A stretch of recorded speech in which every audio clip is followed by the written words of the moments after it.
the podcast where the real world meets the digital world as we explore the intersection of spatial computing and AI. Let's welcome our host, Andrew Ballard. Over to you, AB. Well, g'day. Welcome to Spatial. This is episode 6. Yes, if you've been listening along and noticed a mini break, we did skip last week's episode. That's okay. Timelines were against us, and then this magic thing called a weekend happened. That's okay. We are back with a bit more pre-planning. Although, again, we're down by one. Helena, we'd just like to say happy birthday to you and hope you're enjoying your day off in the wilderness. All good. Yes, we're giving you the visual wave on an audio device. Darn it, that doesn't work very well. Look, it has been a big 2 weeks. There's been a lot of mega trends in, I guess, the spatial space. The reactions and the fallout from the Vision Pro has been pretty big, and it's gone through a couple of cycles. I don't know whether we've gone through one Gartner hype cycle. Who's the Forrester hype cycle? We've gone through some mini cycles. I think it may have capped off itself when Zuckerberg himself put out a video in the last 24 hours saying how his was better, faster, stronger, more awesomer.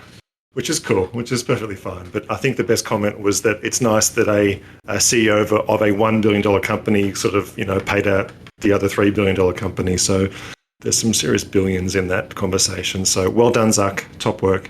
The other sort of trend I'm sensing is that I think most of Reddit is returning their Vision Pros, or at least they say they are. The Vision Pro subreddit is full of, if I put it back now, I can get my money back. So all good. It definitely is hype cycle. I've been watching a bunch of reviews that people who normally don't do VR made, and it's quite an interesting topic. But most people agree that it's a great extension to Apple's existing ecosystem, and not a VR device. So it doesn't really do anything spatial. It's just a fancy and very expensive monitor for your existing devices, and it seems to be working quite well in that terms. Yeah, no, fair call. I put together my prediction of what's going to be the next device, and I'm calling it now. Of course, it's going to be the Apple Vision Air. They're going to use the Air not only inferring the entry model, but also dang lighter. So that's almost certainly what they're going to come out with next. But my best one-liner I could find is by Casey Neistat. Of all things, he basically put forward in a positive light, but in a very true light, saying this is the worst Apple Vision device you will ever see, which is probably true of all Apple stuff. They'll only get better from here. So absolutely watch this space. The other big thing in the last 2 weeks has been there have been more vision language, large language models with vision attached to them. So we're deep into the multimodal. I don't really know the ratio of how many large language models are text only. But my goodness, vision and getting into the spatial realm. I've been updating our spatial space, our chart of AI models. My next task is to split that into pure text, multimodal, and then a new category called fully spatial. So that is absolutely something to watch. Mega trend. But hey, let's start off with a Fast Five. There's been a heap of news. This week, it is highly robotic themed. Let's do Fast Five. Fast Five.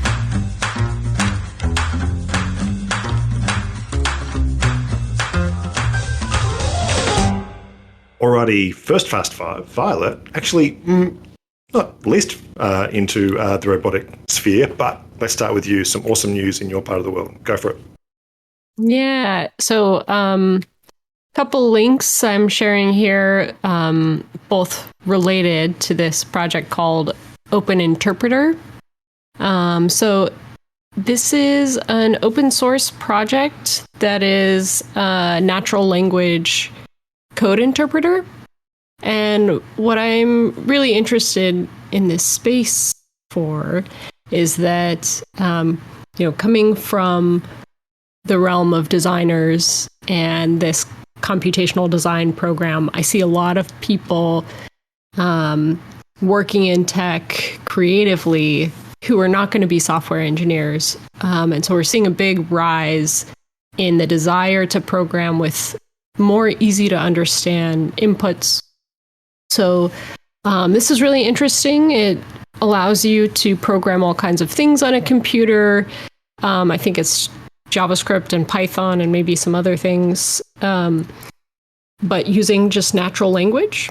And another project that they're coming out with is an open source version of the Rabbit R1. Oof. So if you remember that, oh yeah, your favorite. It's essentially, yeah, it's essentially a wearable AI pin that allows you to, through speech, execute all kinds of commands like book travel and whatnot.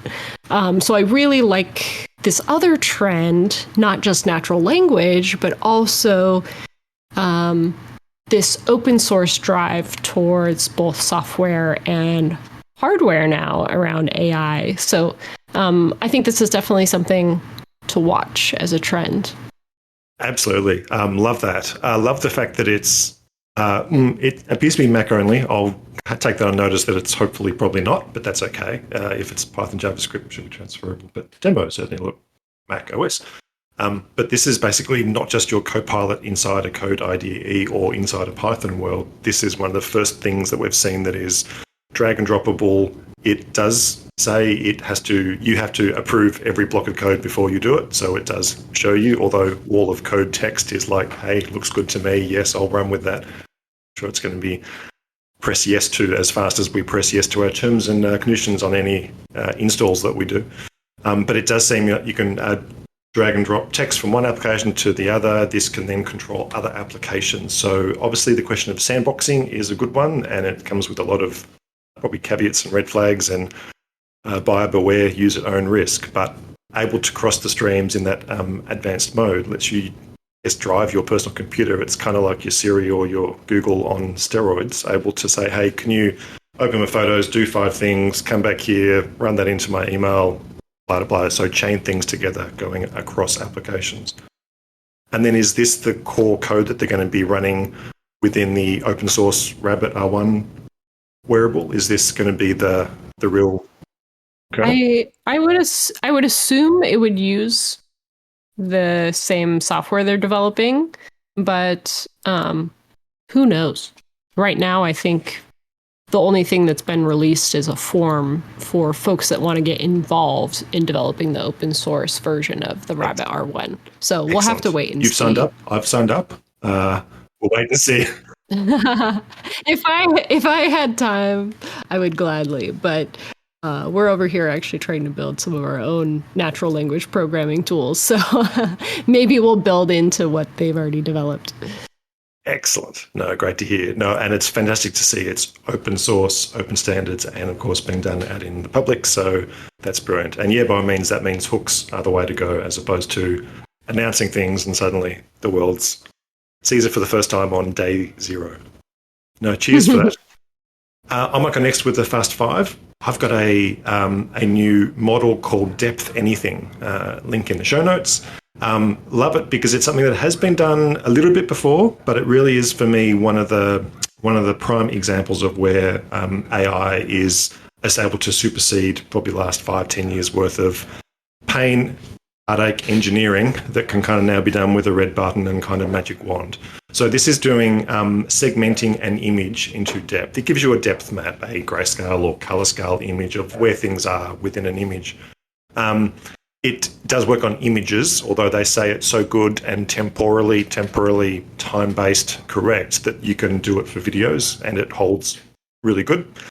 So essentially it lets you have, for my point of view, it lets you replace, if you're doing robotics, SLAM, synchronous localization and mapping, rather than having a plethora of cameras and LiDAR and all sorts of sensors and things everywhere, which is great, but then having to do the hard math to synthesize all that data into a picture of the real world. This lets you use a low-end, cheap Raspberry Pi, GoPro, dusty, gritty, grainy camera, simple RGB camera, and get that same perception of where I am, what's in front of me, what's behind things.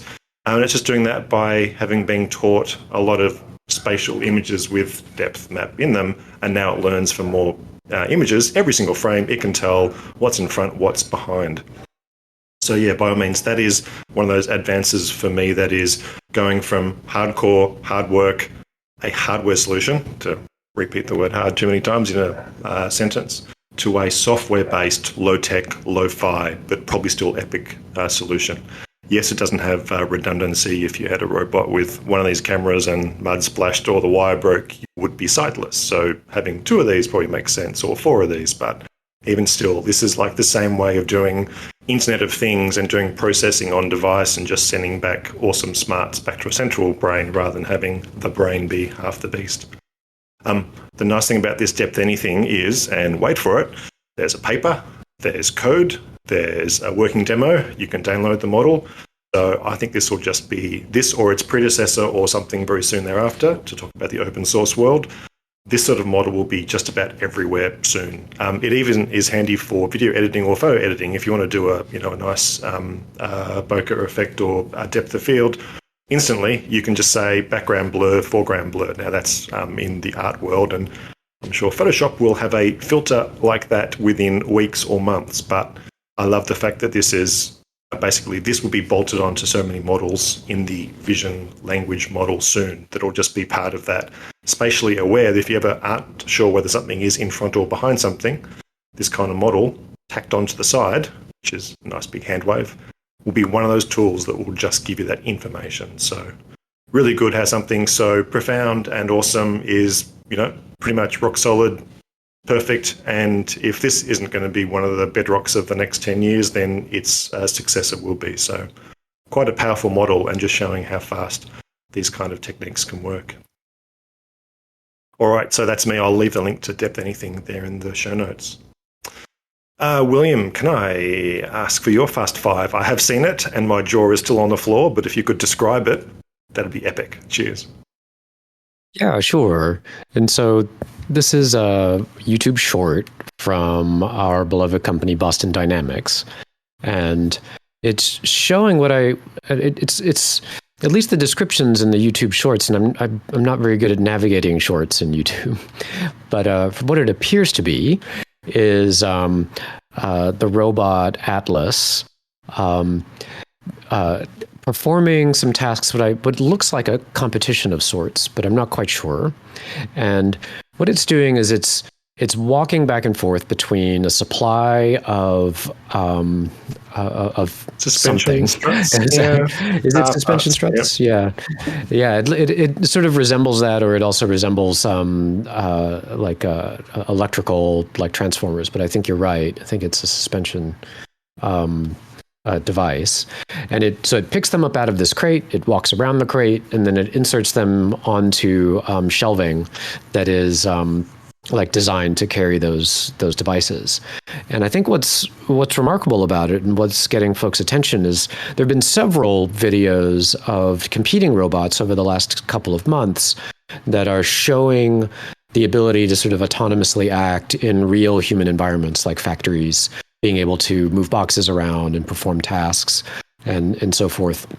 This particular video is remarkable because of its Atlas's ability to demonstrate a number of kind of characteristics and kind of features of robotics that we're all looking forward to and are somewhat the signatures of Boston Dynamics' robotic achievements. So things like demonstrating power and strength, but it also demonstrates precision in moving these objects around, being able to extract them from a crate vertically and then sort of maneuver them with a kind of two-handed dexterity and then walk around with it. So maintaining balance and then inserting them into this shelving. It's not quite clear from the video how autonomous this robot is acting at the moment. There seems to be some debate in the comments about how autonomously it's acting, whether it's more like an automaton that's being directly controlled. But it also, at the same time, is, at least in some of the clips in the short, they're showing its ability to sort of vision and perhaps even plan and simulate to some degree, or at least it has some of the kind of 3D object recognition capabilities that could lead to a more robust planning routine. So, but anyway, it's sort of catching folks' attention, and so I'm sure that we're going to see more and more great things coming from Boston Dynamics in the future. Absolutely. This is the robot that's the humanoid one that only, I guess, 12 months ago was doing parkour.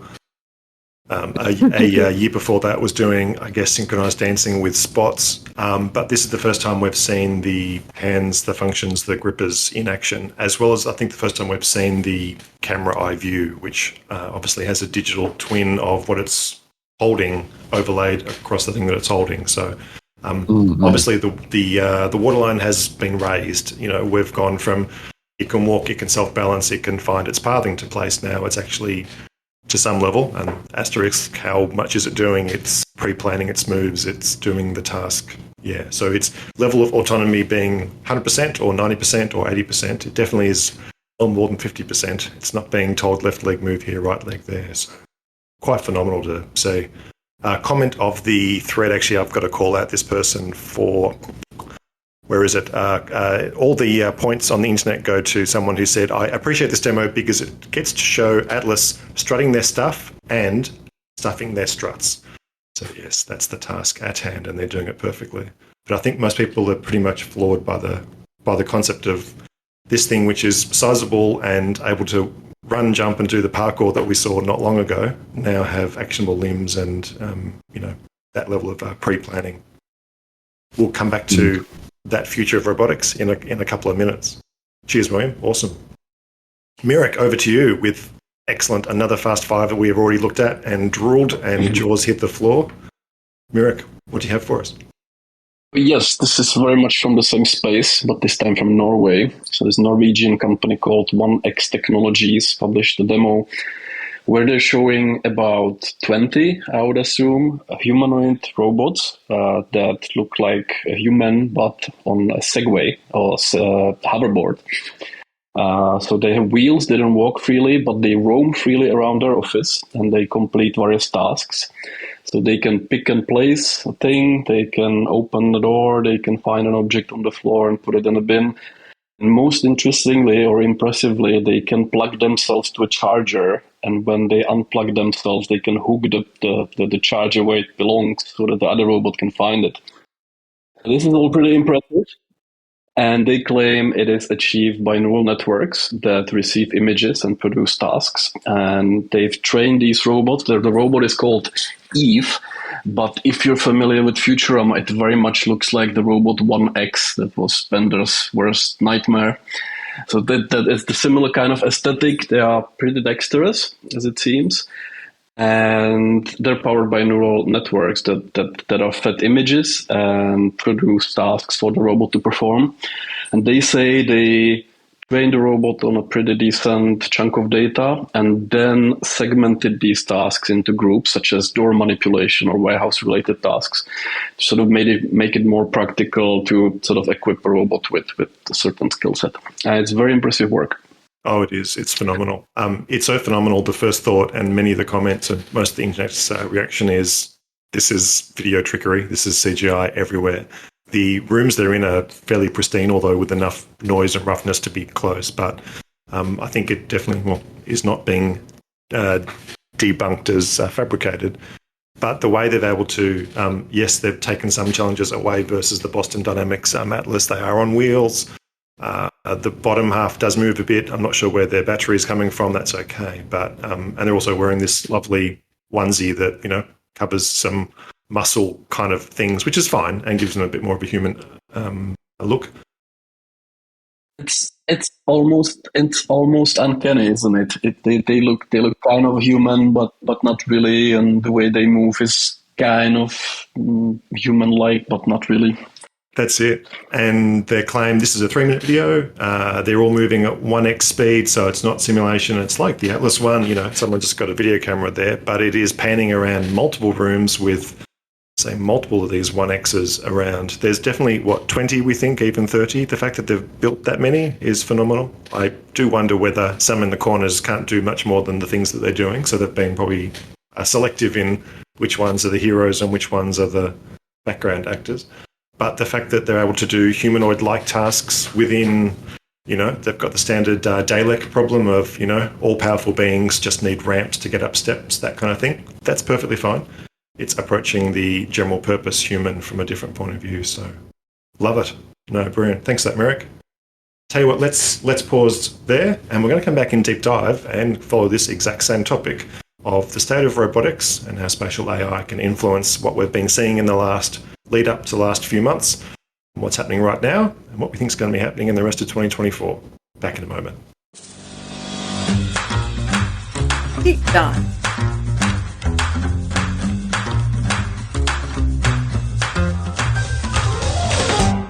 Okay, welcome back. This is a deep dive. We're going to do a deep dive on robotics or robots. And no, we're not talking the 2005 animated film, Ewan McGregor. I think Robin Williams was in it.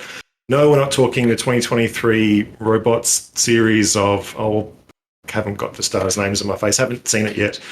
We're not talking Hollywood, we're talking real world.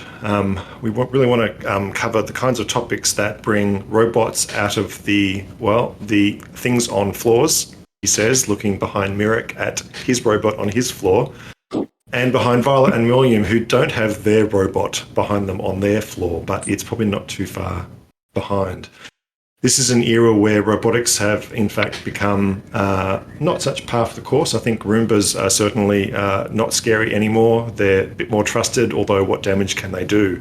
But we are, I think, on the cusp of robots beyond our Boston Dynamics spot dogs or our Anybiotics dogs being absolutely rare and coming into the place where that's becoming more and more possible. As always, battery life is always the killer, and if we could solve that problem, then I think half the world would be ready to take up these things at a moment's notice. The team, I'd like to open up the floor to you all and have you guys discuss some of the trends you've seen leading up to the kind of stories we just saw about in Fast 5, the continued, let's say, 20, 30-year rise of Boston Dynamics. It's not an overnight success. It really is the process of blood, sweat, and tears. A lot of fast following, but then I'd love to hear how 1X and other companies are sort of doing things that are bringing and trying to solve the hardware problem almost first, because they've probably done very well to pre-think the hardware problem as being the tougher, longer, slower path, hoping like hell that the software AI world would catch up. And behold, I guess my one-line summary is the software world is right ready for physical robots to begin to inhabit our spaces. Mirek, that little robot in the back there, what's that one, and what sort of toys to tools are you sort of envisaging the robot world to be in your personal space? Yeah, this is a rather simple robot. He doesn't do anything more. Right? I anthropomorph him, but he doesn't do anything spectacular yet. It's mainly ROS development platform, and I think what we're seeing is a really strong trend in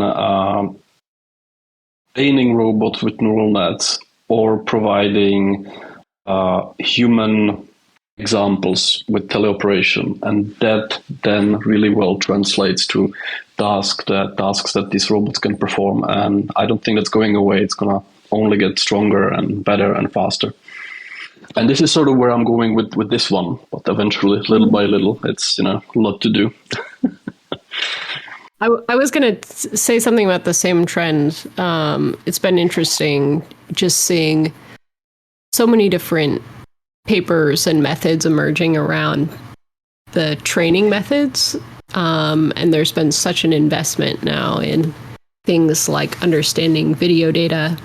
I was just seeing something from Meta, I believe, around this exo-ego, or maybe it's ego-exo model. And the whole idea is that humans learn by watching someone do something and then doing it themselves. And so they have a whole project around getting people to videotape tasks from a third person you're watching someone else and then do it themselves and videotape as if they're doing it. And so that's supposed to be this very useful training data that's like, can I map a task that I see happening there to myself? So yeah, I just think it's interesting how important things like video data are going to be. Yeah, the whole latent space of being able to do human tracking limb movement and finger movement just from a video source was pretty rocket science 2 years ago. I think 5 years ago would have been pretty out there, but now being able to just look at any video stream and be able to get pose estimation that correct, even including the vital things like, shifting weight and moving limbs in those micro levels.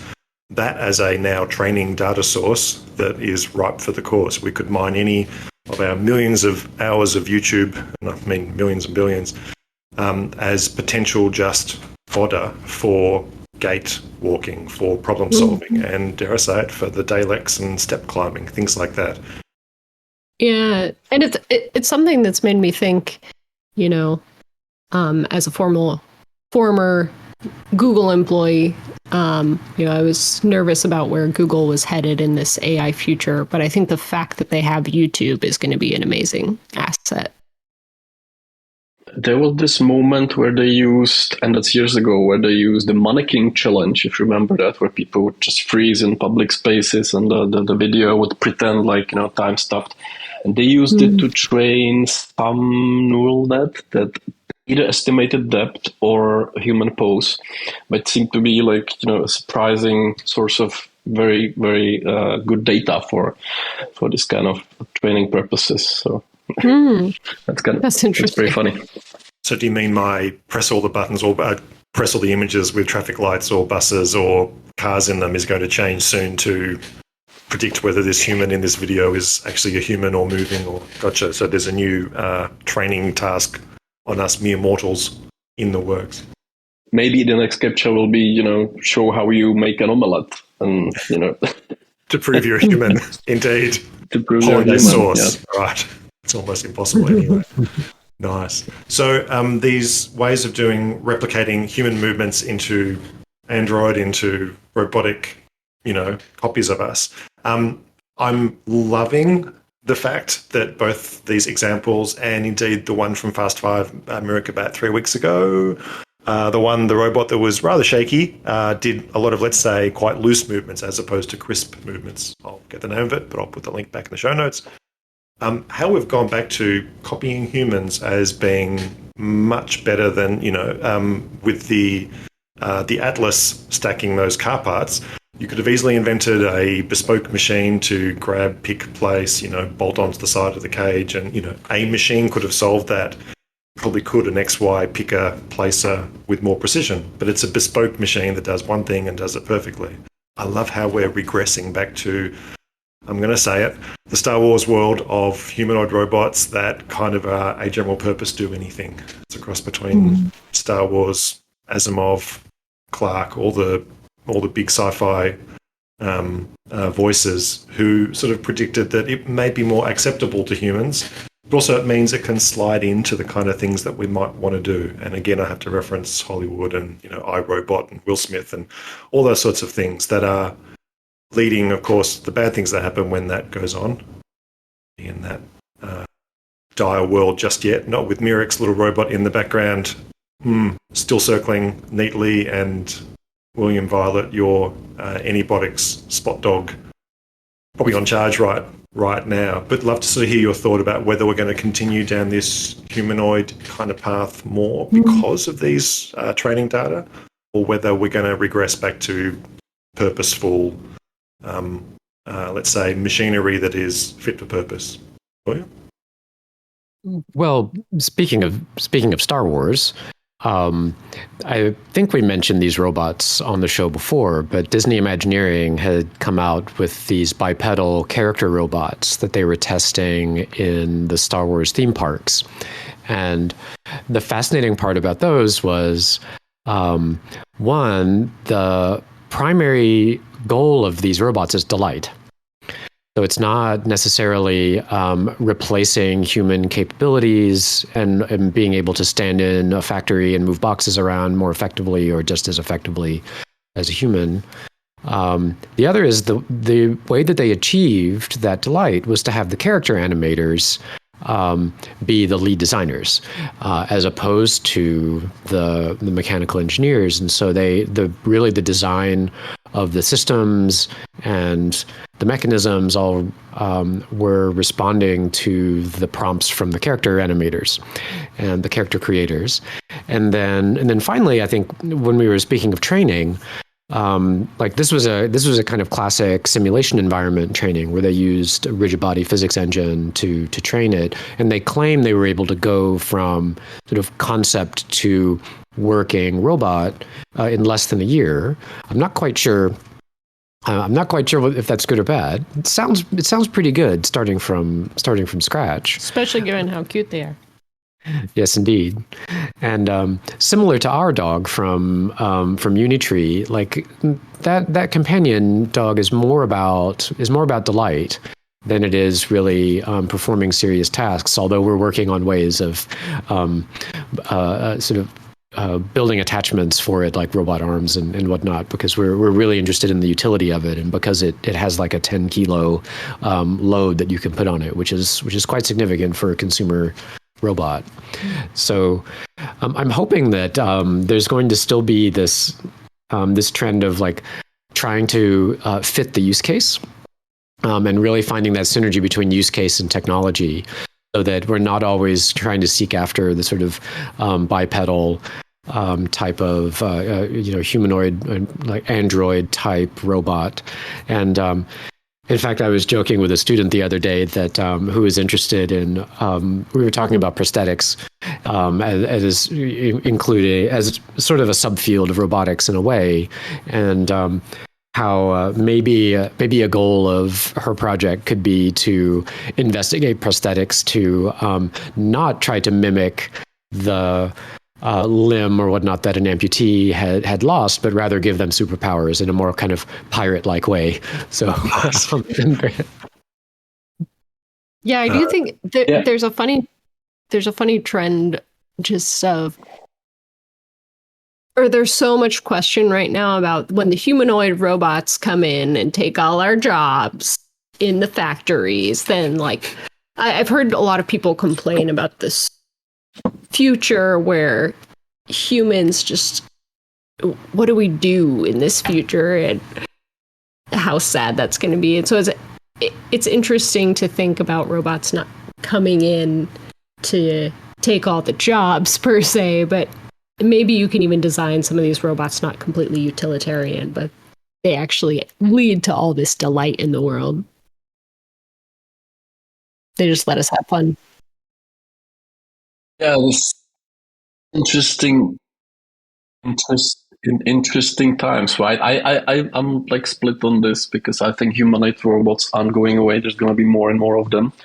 I think to justify the form factor and on all the technology that goes into something as universal, you need to either have economy of scale at work to make the robot really, really cheap, or have a good reason for that. Like the environment is so complex and set up for humans that you need this kind of form factor, because otherwise any other machine that's designed purposefully to accomplish the task will be much better than a humanoid. And a good example of that is Boston Dynamics Handle. If you've seen that robot, it's not so flashy as the dogs, but it's this balancing huge robot with one arm that can balance on two wheels. It can get ridiculously fast, lift enormous weights, put it wherever it needs, and it looks nothing like what we've seen anywhere in nature. Maybe an ostrich, you might say, on wheels. That's what you get when you design for a task real efficiently, and you're not, distracted by what we see around us already in the nature. So I think this is, like, to me, that's the most appealing approach, because there's nothing limiting your creativity. And I even think watching that X1 demo, it's actually kind of unsettling. And if you imagine a factory of humanoids that work in unison, and there's just that, and everybody looks kind of like a human, maybe we may want to dial that down a little, because it's going to bring all sorts of weird emotions into the business of warehouse work that will be automated, but maybe it doesn't need to look like a person. There's going to be one poor soul in that factory with a bunch of those X1 robots floating around, and they're going to hate their life. They'll be using Mirek software to optimize and reroute and, solve all the small problems of clashing paths and, banking up queues in weird places after, day 25. by all means, it does raise and it does cross the streams between the Hollywood view. It does raise the hackles. It does raise the hairs on the back of your head of, the X1, is in a lovely, pristine-ish kind of 4 or 5 rooms. That could be dirty, smelly. That could be the lights off. That could be, it doesn't have to be exactly like that. It could be a future where there's more of these just doing rote work. God forbid the college students on roller skates in Amazon's back warehouses trying to pick and pack X thousand per hour. Again, these are classic stories of, are we replacing work or are we helping with better work? That kind of topic. The humanoid approach, means that things can fit into human spaces. They can easily slip into the patterns that we humans have set in our routines past. I am always still aghast at the battery equation of, these are great, but apart from the X1 where they neatly plug themselves in, these things are generally going to last, half hour, 1 hour before behind the scenes cut video. 6 hours of plugging and unplugging to get things back up to full capacity. We are on the cusp of solving these topics, Mm-hmm. I also think there's a cultural dimension to it as well. There is definitely an uncanniness to the X1 robots that we were mentioning. I think that in a lot of ways, at least in the United States, a lot of our sort of expectations around artificial intelligence and robotics have actually come from Hollywood, as you mentioned. And I keep thinking of The Terminator, which was the cult film. I guess it was 1984 or thereabouts when it was released. That particular robot was supposed to be a metaphor for corporate capitalism, actually, coming after humans, and so that sort of started this notion. There was probably also similar notions in the early sci-fi that aired on television, like Lost in Space and whatnot.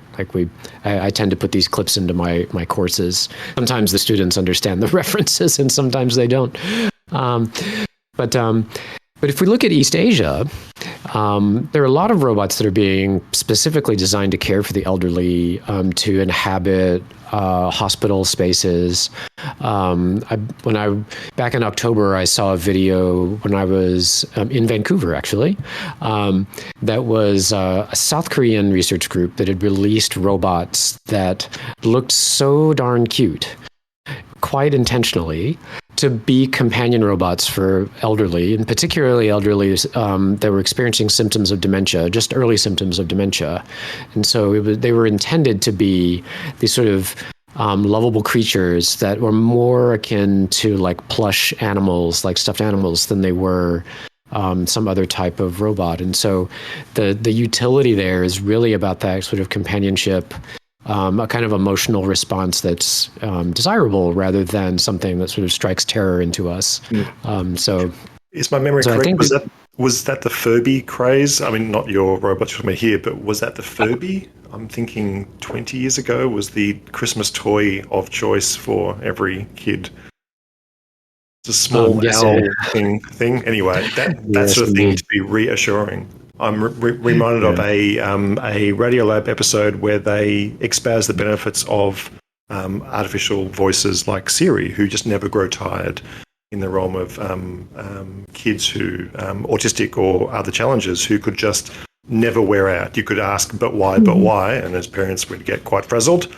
These virtual assistants don't get frazzled. They just keep on keeping on. So is this the same sort of realm of robots for emotional comfort purposes as opposed to world domination or factory and, factories of the future? Yeah. Mm-hmm. It seems like there's so many use cases in the home as well, like beyond the factory and industrial use case. We're already welcoming so many things into our homes. So many people already have Roombas. Technically, the Bali, would you consider that a robot that's just come out? It's got the projector and moves around. So I think the cuteness factor is definitely here to stay. And I do wonder, Yeah. To what degree will we first see the utilitarian use case? Like, at what is it more likely I'm going to buy something that's going to load the dishwasher, or is that really hard and expensive? And I'm first going to get something that's going to help me join my video calls and be friendly while it's doing it. Yeah, the stages of acceptance are definitely smaller, more focused, single or a couple of purposes. The humanoid equivalent is going to be really rough, but I also love to look forward to a future where we do get back into what's the big bird, the Boston Dynamics, the picker, where we get into robots that are different form factors that can do jobs actually 2x better than what we can do them, as opposed to simply mirroring the kind of expectations that we would. In the same way that the 1x robot in Mirek's video they're slender, they've got a wheeled base, obviously they'll have a tipping point at some point. Atlas and his crew. They're working on a walking version of that. Nice. But I don't think it's necessary, No. That's where I'm coming from. Makes it more complicated, probably shortens battery life, and the tipping point then gets rougher. Atlas is phenomenal how it's got the stability. Yes, all those videos of, humans hitting it with a broom and causing it to, all the fake ones where it goes rogue, but that's okay. But Atlas is chunky. It's actually got extra meat on its chest and its legs are not slender. It's starting to get built for a bigger purpose than just, it's human, maybe silhouette, but it definitely isn't human sized. Hollywood has a lot to answer for. There was also somewhere along the line. Speaking of robots in East Asia, I recall several years ago a robot that was released that was actually quite tiny. It was something that you could hold in your hands. I think it would be similar to a Furby in some ways, but it was released on a kind of interesting premise. One was there are a number of East Asian countries that are experiencing low birth rates, and the idea was this companion robot would essentially act as a surrogate child in a way. So you would care for it, similarly to you would care for, a digital pet or something like that. But then in this case, embodied in this small robot. It was designed to be cute. It was designed to sort of speak in baby-like ways, to make the idea of having a human child more to make that idea more amenable to people. So nice. Make people more amenable to that idea. Yeah. Oh, gotcha. To open the conversation. Yes. Yeah. That's actually a very interesting idea. If you have people who lack companion and would like a robot to care for, this is an amazing way to train a neural net over years and years of interaction. And the same way you train a human baby. Oh yeah, there we go. Yeah, there's your training data. Well, hasn't that been put forward in Hollywood a lot of, heck, I'm even going back to 2001, Space Odyssey. HAL was meant to be birthed by its creator and was an infant for many years. And over the course of, I'm going to say 5 years, it got up to a adult level of comprehension. I guess that, going with one model for 5 years is something that in 2024 ain't going to happen, because models are coming out far too fast and we can, beg, borrow, steal from others. But I wonder now if we actually are already eclipsing that curve and we can go more with the models that we've got running now, with spatial awareness, large language models that not only have image input, but that depth perception and that relativeness. I wonder how long it'll be before the hardware that we're looking at today married to the software that was just on the cusp. Yeah, I think there might have been a kind of similar moment, maybe in the early 2000s, when drones started to become popular. And I think it was all of a sudden when we started seeing sort of the Mavic drones and little tiny things that we could buy and play with. And I think that was due to the convergence of a number of technologies all at once, one being like small single board computers, right? Things like Arduinos and Raspberry Pis. Another being the sort of control systems, maybe even some machine learning based, and being able to use really small sensors, things like accelerometers and whatnot to put on these devices, but also really strong motors. Probably ones that even utilized rare earth metals or something like. So you could get a lot of power out of putting 4 small motors onto this single board computer. Oh, and battery technology all at once. So like not these like super heavy nickel cadmium batteries, but you could actually get like really small batteries that could not only store enough charge, but deliver enough power to the motors.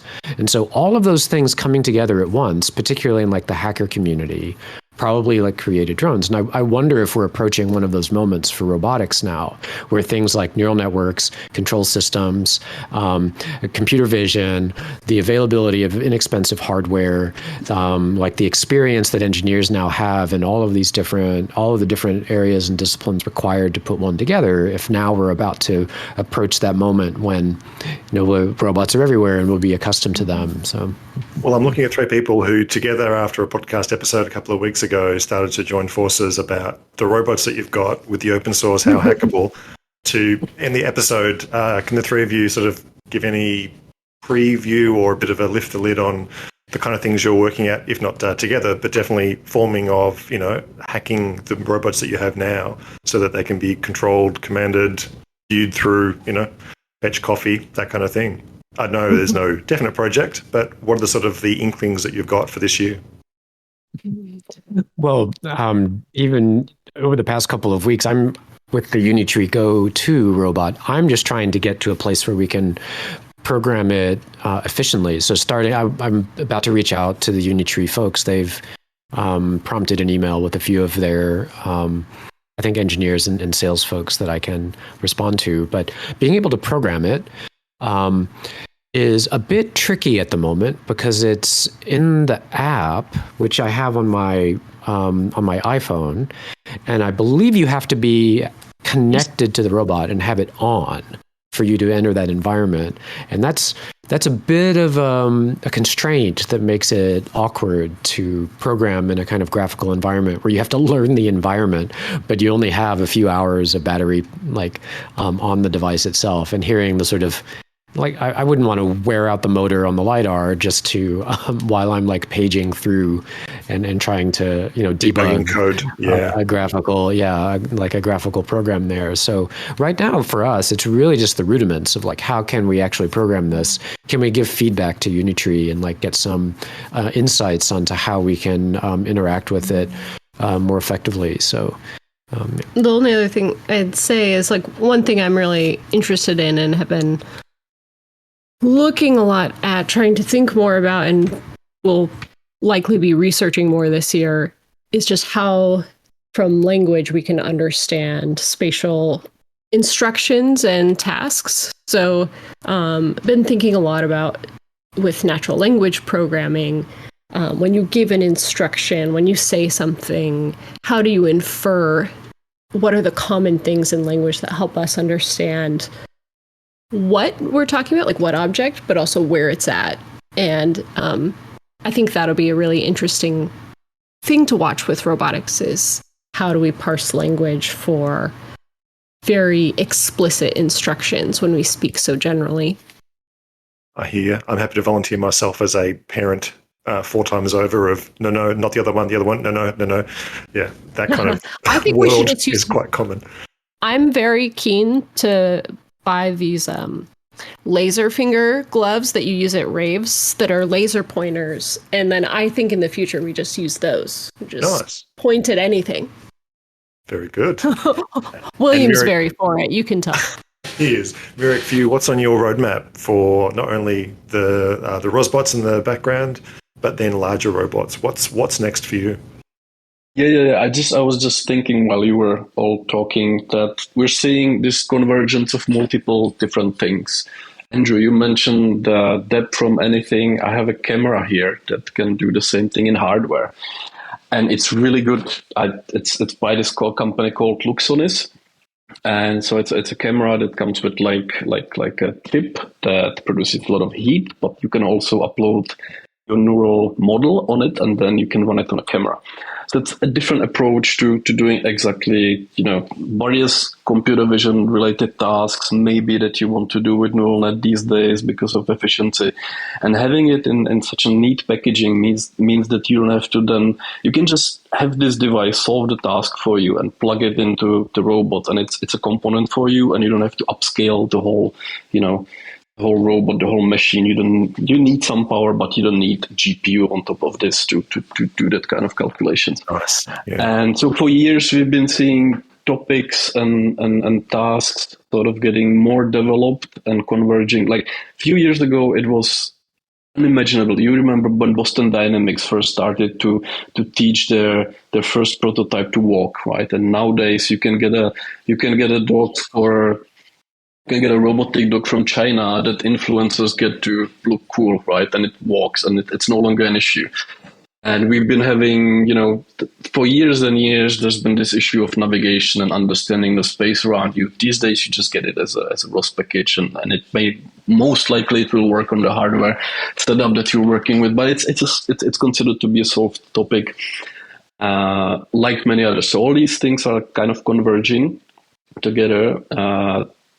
With the market's flooded with cheap motors, interestingly enough, that have been developed for hoverboards that nobody wants anymore. So roboticists have been repurposing these cheap parts that are available for en masse to do something interesting with robots. And these motors are actually really power efficient, really strong. You just need to figure out how to drive them because they haven't been built for robotics. But all these things are sort of coming together. And when you have a system that sort of can navigate itself or can detect an object or can estimate depth around itself, or doesn't bump into a person or can follow a person really easily, this camera can do that. It's just this component that you plug in, you work with this thing, and then you can have your robot follow you around.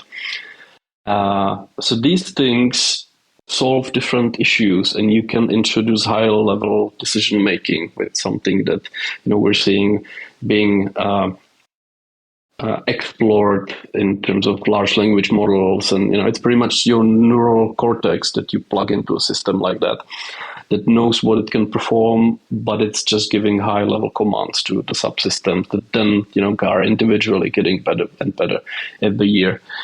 It's very interesting to watch, very interesting to be part of it. And yeah, I don't know what this is going to do, but the robot's getting bigger and smarter, and we'll see. Excellent. I'm rapt to hear that. I'm going to have to live through you guys. I hate to say the next few years.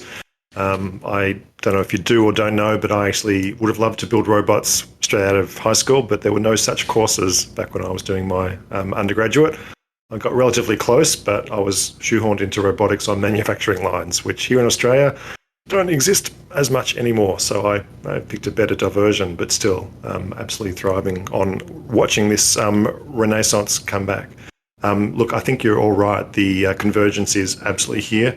It's interesting insights, the fact that the drone industry had the same thing 20 years ago. The failed hoverboard industry, I think medical insurance may have gotten the better of hoverboardists around the world, although I guess scooters are a fraction safer.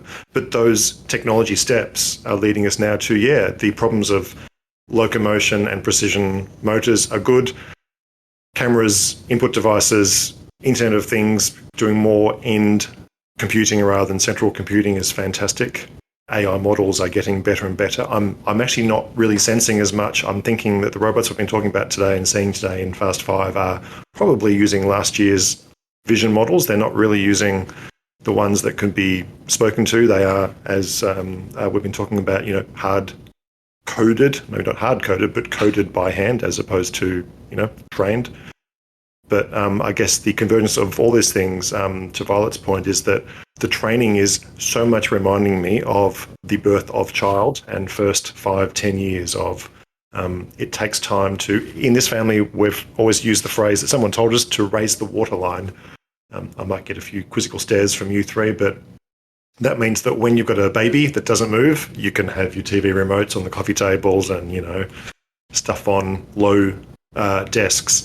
And then as child starts to crawl and pull things off tables, you raise the waterline. You literally have to put things that are precious up and up and up until that level of trust, let's say, is is right there. I think we're seeing the exact same sort of multi-year pathing of we're getting to the point where if we can just get some more training, then we'll solve the hardware problem because of componentry, and that'll feed itself. But I think we've got the last, maybe one of the last missing links of if we can train these things to do the kind of tasks that we desperately want to do.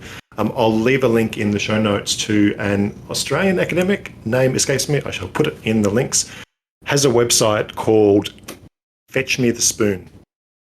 It was a hypothesis about 3 or 4, 5 years ago of when AI can do this, I will be happy. So a thought experiment of the computational and spatial and contextual knowledge to ask your toddler to go and get me a spoon from the cutlery drawer is immense.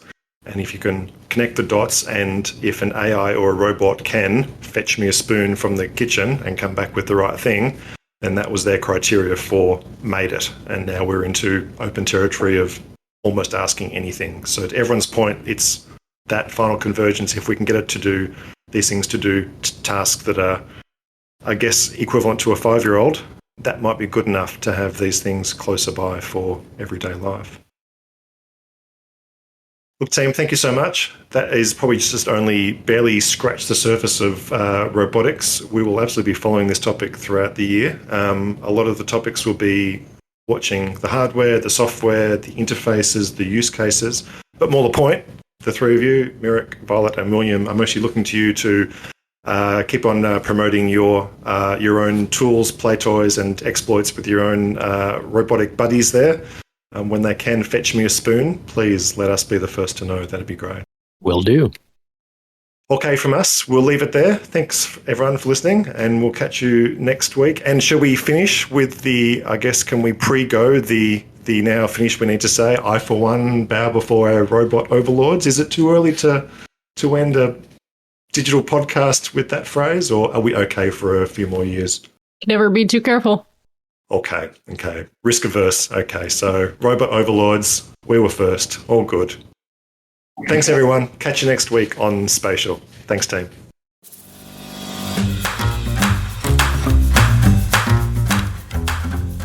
If you'd like more news and insights about spatial AI, or have a story or interesting topic you'd like us to cover, reach out to us. And better yet, come and join the community at Spatial. All the links are in the show notes.